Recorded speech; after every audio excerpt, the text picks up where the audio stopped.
कोकण दौरा करता, आज सिंधुदुर्गमध्ये आहे, संघटना बांधणीसाठी तुम्ही येताय. नेमकं काय परिस्थिती आहे? कारण कोकणामध्ये जर पाहिलं तर एकूण तसा शिवसेनेचा आताचा पहिला बालेकिल्ला, पण आता तसा शिवसेनेचा पुढे कणात राहिला एकंदर काय? ती पाहणी करायलाच आलेलो आहे. पाहणी करायला आणि आमच्या कार्यकर्त्यांचा उत्साह वाढवायला. तसे सगळे क्रियाशील आहेत, कामं करताहेत आणि पक्ष बांधणीचं काम जर म्हणाल तर ते सतत चाललेलं असतं, ते कधी थांबत नसतं आणि त्या दृष्टीनं हे दौरे महत्त्वाचे ठरत आहेत. आणि कार्यकर्ते आपल्या आपल्या भागात काम करतात. फक्त त्यांनी अधिक एकजुटीने आणि अधिक आक्रमकपणे काम केलं तर आजच्या काळामध्ये शिवसेनेला पर्याय नाही. म्हणजे असं दिसतंय की इतर पक्षसुद्धा निश्चित पडलेले आहेत. कुणाची काही कामगिरी काही चाललेली असं काही दिसत नाही.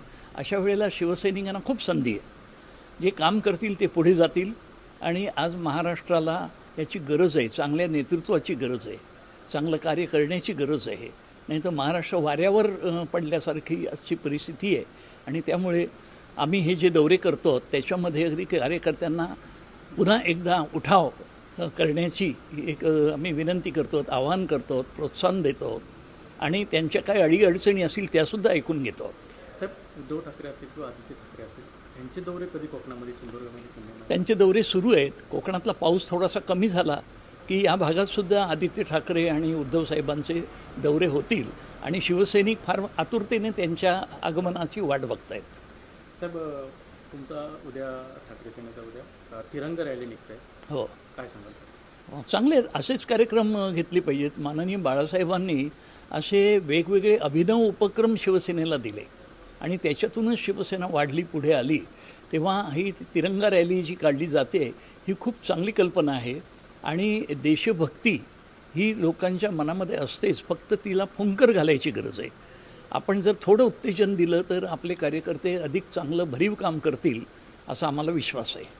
विशाखा राऊत यांचं 10 प्रमाणपत्र जे आहे ना त्या रद्द झालं आहे आणि नगरसेविका पद आहे ती सध्या जाण्याची देखील शक्यता आहे. नाही, त्याच्यावर जी काही कायदेशीर जी काही उपाययोजना आहे ती केली जाते आहे आणि मला असं वाटतं की त्याच्यातून नक्कीच चांगला मार्ग निघेल. आणि विशाखाताई ह्या आमच्या एक चांगल्या कार्यकर्त्या आहेत, अनुभवी आहेत आणि जनतेमध्ये लोकप्रिय आहेत. त्यामुळे त्यांची ही अडचण दूर व्हावी अशी आमची सर्वांची अपेक्षा आहे. एकनाथ शिंदे पुन्हा मुख्यमंत्री व्हावेत अशी इच्छा संजय गायकवाड यांनी व्यक्त केली. कसं बघता या विधानाकडे? असे कोणी काही इच्छा करू शकतात, पण नुसत्या इच्छेने होत नाही ना. लोकांच्या इच्छेचं वर असतं सगळं. लोकेच्छा महत्त्वाची. लोकांनी ज्याला मनामधून कोणाला ज्याला पाठिंबा दिलेला आहे हीच व्यक्ती पुढे जाते आणि महाराष्ट्रामध्ये असेच लोकप्रिय मुख्यमंत्री झाले की ज्यांना लोकांमधून पाठिंबा होता.